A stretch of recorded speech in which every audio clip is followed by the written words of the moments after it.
Assalamualaikum warahmatullahi wabarakatuh. Perkenalkan, nama saya Alpiana, NIM 45221002, kelas 1A, Prodi D4 Administrasi Bisnis.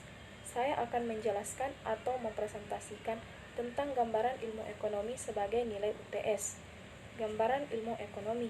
Yang pertama, pengertian ilmu ekonomi. Yang kedua, konsep dasar ilmu ekonomi. Yang ketiga, masalah dasar ekonomi. Yang keempat, pembagian ilmu ekonomi. Yang kelima, cabang ilmu ekonomi. Yang keenam, metode ilmu ekonomi. Yang ketujuh, manfaat ilmu ekonomi. Yang pertama, pengertian ilmu ekonomi. Menurut istilah ekonomi dalam bahasa Yunani yaitu oikonomia, yang berarti pihak yang mengelola rumah tangga. Menurut deskripsi umum, ilmu ekonomi adalah studi tentang bagaimana manusia membuat keputusan dalam menghadapi kelangkaan. Yang kedua, konsep dasar ekonomi, yaitu menurut Adam Smith, merupakan ilmu sistematis yang mempelajari tentang tingkah laku manusia dalam usahanya untuk mengalokasikan sumber daya yang terbatas untuk mencapai tujuan tertentu. Dan menurut Aristoteles, berpendapat bahwa ilmu ekonomi adalah suatu cabang ilmu yang bisa digunakan melalui dua jalan, yaitu adanya kemungkinan untuk dipakai dan kemungkinan untuk ditukarkan dengan barang. Sedangkan menurut Richard G. Lepsey menyatakan ilmu ekonomi adalah ilmu yang mempelajari pemanfaatan sumber daya yang langka guna media yang tidak terbatas. Yang ketiga, masalah dasar ekonomi. Poin pertama, kekurangan atau kelangkaan. Yang pertama, kekurangan sistem ekonomi sosialis. Yang kedua, kekurangan sistem ekonomi komando. Yang ketiga, kelangkaan sumber daya manusia. Yang keempat, kelangkaan sumber daya alam. Poin kedua, kebutuhan masyarakat. Yang pertama, masalah ekonomi klasik. Yang kedua, masalah ekonomi modern. Poin ketiga, faktor produksi. Yang pertama, untuk siapa barang diproduksi. Yang kedua, siapa pelaku produksi. Yang ketiga, bagaimana cara memproduksi barang. Dan yang keempat, apa yang diproduksi. Yang keempat, pembagian ilmu ekonomi. Ekonomi deskriptif, ilmu yang menjelaskan berbagai data yang mampu menggambarkan seluruh fakta ekonomi atas apa yang terjadi pada manusia. Ekonomi teori. Ekonomi teori terbagi menjadi dua, yaitu mikro dan makro. Mikro adalah ilmu ekonomi yang mempelajari tentang kurva permintaan dan penawaran, yang kemudian turut membantu memahami pula hubungan antara perubahan upah, pola pekerjaan yang sesuai, serta memahami variabel biaya dalam suatu produksi barang dan jasa. Adapun makro adalah ilmu yang mempelajari mekanisme bekerjanya perekonomian secara keseluruhan atas pembahasan variabel ekonomi agregatif yang dapat menunjukkan hubungan bersifat sebab akibat dan hubungan yang bersifat fungsional saling mempengaruhi. Ekonomi terapan. Ekonomi terapan adalah cabang ilmu ekonomi yang memanfaatkan teori ekonomi untuk menyelesaikan permasalahan ekonomi tertentu. 5. Cabang ilmu ekonomi. Ilmu ekonomi moneter adalah cabang ilmu ekonomi yang membahas tentang uang, perbankan, dan lembaga keuangan lainnya.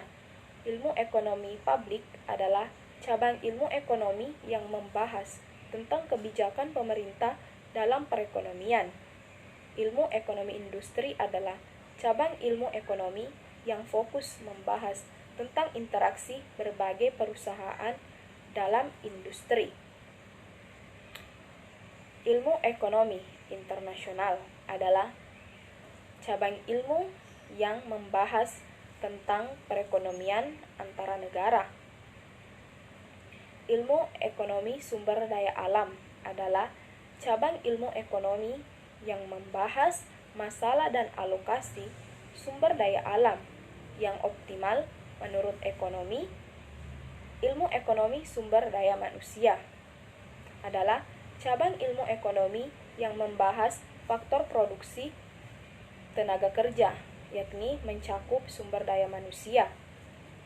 Ilmu ekonomi syariah adalah cabang ilmu ekonomi yang bertujuan untuk menerapkan ekonomi syariah berdasarkan prinsip-prinsip yang ada di dalamnya. Yang keenam, metode ilmu ekonomi. Yang pertama, metode deduktif, yaitu metode ekonomi yang bekerja atas dasar hukum, ketentuan, atau prinsip umum yang sudah diuji kebenarannya. Yang kedua, metode induktif, yaitu metode ekonomi yang dilakukan dengan mengumpulkan semua data informasi yang ada dalam realitas. Yang ketiga, metode matematika, yaitu metode ekonomi yang digunakan untuk memecahkan masalah ekonomi dengan cara pemecahan soal-soal matematis. Dan yang terakhir, metode sistematis, yaitu metode ekonomi dalam memecahkan masalah dengan mengumpulkan, mengelola, menganalisis, menafsirkan, dan menyajikan data dalam bentuk angka-angka secara statistik. Yang ketujuh, manfaat ilmu ekonomi. Poin pertama, memberikan masukan untuk pengambilan keputusan terhadap tindakan ekonomi baik secara lokal, nasional, maupun global. Poin kedua, membantu pembuat kebijakan untuk memahami pola pikir perilaku ekonomi masyarakat. Dan yang terakhir, dapat memberikan sumbangsi dan kontribusi berupa pemikiran tentang potensi dan keterbatasan kebijakan ekonomi yang diambil oleh pemimpin. Dan yang terakhir, faktor penggerak kegiatan ekonomi, yang mana dimulai dari rumah tangga. Rumah tangga sudah pasti mempunyai modal, yaitu seperti tanah atau tenaga kerja. Lalu rumah tangga ini pergi ke pasar produksi untuk memberikan tenaga kerjanya atau menjual tanahnya. Lalu perusahaan membeli tanah atau mempekerjakan rumah tangga tersebut di perusahaannya. Lalu perusahaan menghasilkan barang atau jasa, lalu dibawa ke pasar barang dan jasa sehingga rumah tangga melakukan pengeluaran dengan pergi ke pasar barang dan jasa untuk membeli barang atau jasa yang dihasilkan oleh perusahaan tersebut. Hasil penjualan barang dan jasa perusahaan diberikan kepada tenaga kerja sebagai upah, sewa, atau laba kepada rumah tangga, sehingga rumah tangga mempunyai pendapatan. Itulah pemaparan materi dari saya. Sekian. Assalamualaikum warahmatullahi wabarakatuh.